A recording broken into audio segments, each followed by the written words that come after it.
So I think some of the things that teachers can take away is the importance of connection and trust, and that we have to go back to those deep roots of actually teaching being happening in the brain, and the brain needing to trust and feel connection to the person who's teaching you. So one of the things that we learned was how important that connection was between parents and their children in a home environment, and that can be translated into a school environment.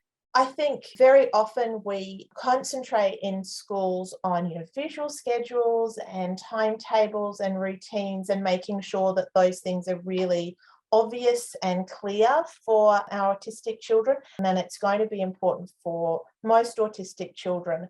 But the idea that autistic kids might be able to adopt some autonomy over what those schedules look like, rather than it being an externally prescribed kind of routine and structure. So structure and routine is important, but the idea that an autistic child or an autistic young person might have some view on what that structure would look like to best serve their learning, I think that's a really important lesson and a really tangible one that we can take away into the classroom, that our kids actually know what might suit them best, and listening to their voices is going to help us to create the kinds of structures and routines that are going to benefit their learning.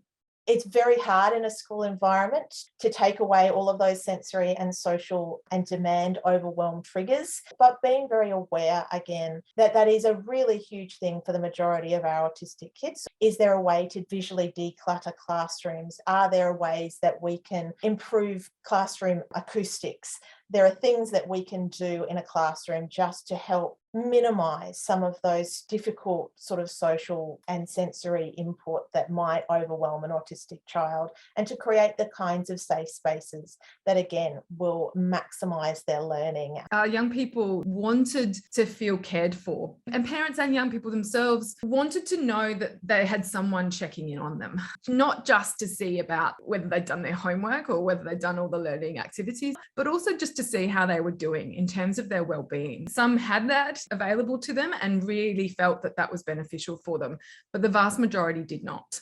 And that would have had a positive impact on young people and their families. And I think that's a tip that can translate to, going back to formal schooling. Young people want to feel cared for, and their parents want to know that their children are cared for and supported.